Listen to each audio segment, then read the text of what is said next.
우리가 살아가고 있는 이 세상에는 눈에 보이진 않지만 절대적으로 존재하는 보편적인 법칙들이 있습니다. 현실의 변화를 위해서는 이러한 보편적 법칙들에 대해 온전히 이해하고 믿음을 가져야만 하는데요. 삶을 변화시키는 채널 Change My Life입니다. 오늘은 깨달음의 열쇠라고 하는 책의 메시지 중 하나를 전해드리려고 하는데요. 저자인 베니스 박사는 깊은 통찰력으로 현대 심리학과 영적 심리학의 기반을 둔 참된 행복의 뿌리를 찾아낸 사람입니다. 정신력으로 심적 평안과 풍요, 평화에 도달할 수 있는 방법을 찾아낸 것이죠. 그럼 시작해 보겠습니다. 현실을 바꾸려면 누구나 차별 없이 축복받을 수 있다와 같은 보편적 정신을 믿어야 합니다. 보편 정신의 힘은 눈으로는 볼 수 없는 것이죠. 그러나 그 힘은 분명히 존재합니다. 세상에 존재하는 모든 힘이 눈에 보이는 형태를 띠고 있는 것은 아닙니다. 생명이란 단순히 우리가 어떤 일을 할 수 있게 해주는 힘 따위가 아닌 겁니다. 사랑은 눈에 보이지는 않지만 누구나 사랑이 존재한다는 것을 알고 있죠. 행복, 평화, 건강이라는 눈에 보이지 않는 개념이 미치는 효과를 누구나 분명히 알고 있습니다. 오늘날에 이르기까지 인간은 모두 우주의 보편 법칙을 이용해 왔습니다. 보편 법칙은 우리 주변에 존재하며 사람들이 각기 마음속으로 생각하는 바에 따라 형태를 갖추게 됩니다. 1차 세계대전이 터졌을 때 독일은 다음과 같은 슬로건을 내걸었습니다. 크리스마스 파티를 파리에서. 그러나 독일군이 승리를 확신하고 있을 때에도 프랑스인들은 여자와 어린이들까지도 다 같이 이렇게 부르짖었죠. 독일군은 이곳에 절대 들어올 수 없다. 결국 독일군은 파리에서 파티를 하지 못하고 후퇴하고 말았습니다. 프랑스인들의 신념으로 독일군이 결코 넘지 못할 장벽이 만들어진 것이었습니다. 동양의 한 부족은 벌겋게 달군 석탄 위를 맨발로 걷는 종교적 관습을 지키고 있습니다.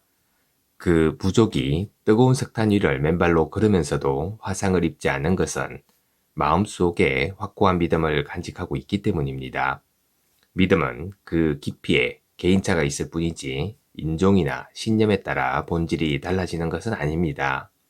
뉴올리언스의 세인트로체, 멕시코의 과달루페, 프랑스의 루드르 같은 성지를 방문한 이들은 대개 그곳에 남아있는 목발과 지팡이를 보고 놀라는 경우가 많습니다. 환자들이 반드시 나을 것이라는 신념을 가지고 성지를 찾았다가 정말로 치유되는 일이 있기 때문인 거죠. 이것은 바로 믿음으로 치유받는 것에 대한 무건의 암시입니다. 믿음의 법칙은 보편적인 겁니다. 사람들이 마음속으로 원하는 모든 것을 이루어 줄 수 있을 정도로 그 법칙은 매우 강력하며 언제라도 사용할 수 있는 것이죠. 원하는 것은 무엇이든 이루어지게 하리라는 말씀으로 성경도 이 점을 분명히 밝히고 있습니다. 보편 법칙이 어떤 이에게는 가난을 주고 어떤 이에게는 부유함을 주었을까요? 여러분에게는 질병을 주고 이웃에게는 건강을 주었을까요?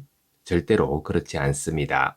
생명이나 건강, 풍요는 어느 곳에서나 존재하는 것으로 자연의 법칙은 말 그대로 공급의 법칙인 겁니다.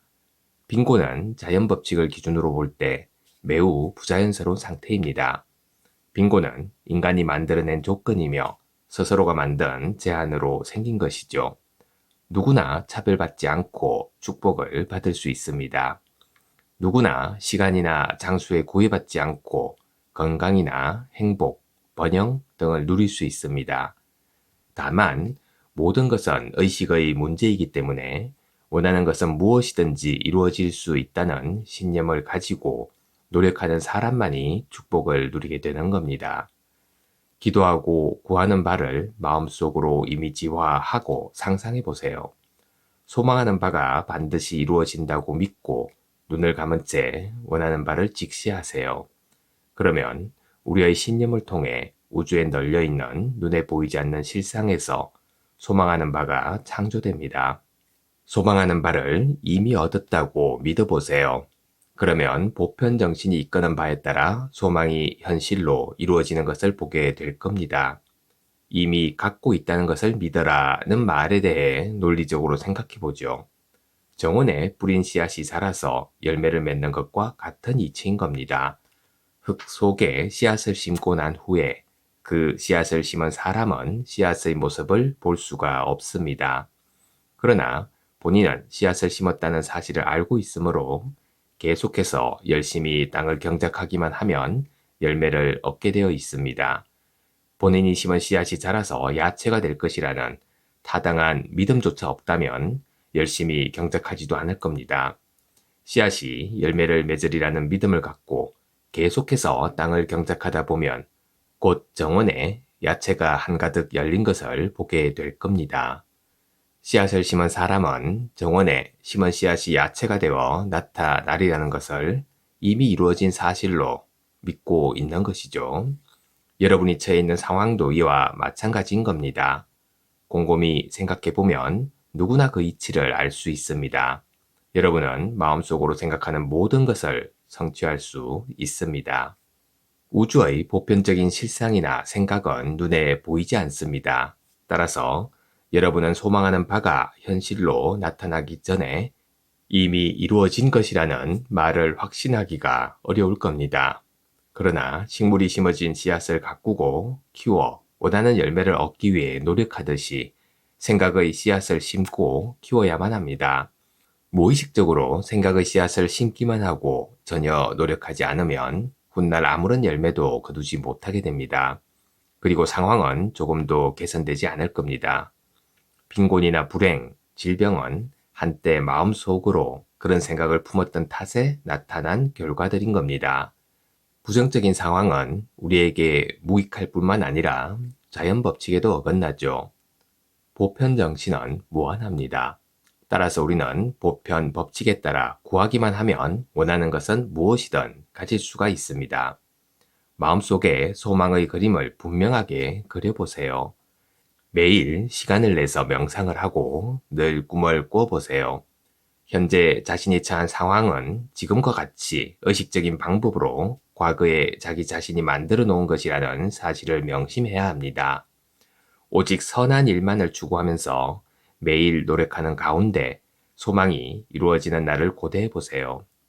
마음의 집을 매일 청결히 하고 부정적인 생각을 몰아내고 자신에게 이로운 생각을 하며 충실히 살아보세요. 교회에 모여 비를 내려달라고 기도한 사람들이 있었습니다. 그러나 그 중에서 한 어린 소녀만 제외하고는 아무도 우산을 가져오지 않았습니다. 실제로 그들이 기도를 하는 도중에 비가 내렸죠. 비가 올 것이라고 굳게 믿은 어린 소녀와 우산을 쓴 설교자를 제외하고 다른 사람들은 모두 비에 젖고 말았습니다. 순수하고 의문을 품지 않는 믿음, 이런 믿음이 있어야 소망하는 결과를 얻을 수 있게 됩니다. 비가 오게 해달라고 기도했던 어린 소녀의 믿음은 너무나도 순수한 것이었죠. 소녀는 조금도 의심하지 않고 비가 올 것이라고 믿었고 그렇기 때문에 우산을 가져왔던 겁니다. 긍정적인 생각을 가지면 반드시 그대로 이루어집니다. 우리 모두는 확고한 이해의 기반을 둔 순수한 믿음을 가져야 합니다. 어린 시절에는 누구나 갖가지 색깔을 사용해서 장밋빛 그림을 그리죠. 오직 살아있다는 순수한 기쁨만으로 잔디밭을 구르며 웃고 떠들곤 했습니다. 우리는 앞으로 살아가면서 그 순수했던 어린 시절의 환희와 믿음을 되찾아야 합니다.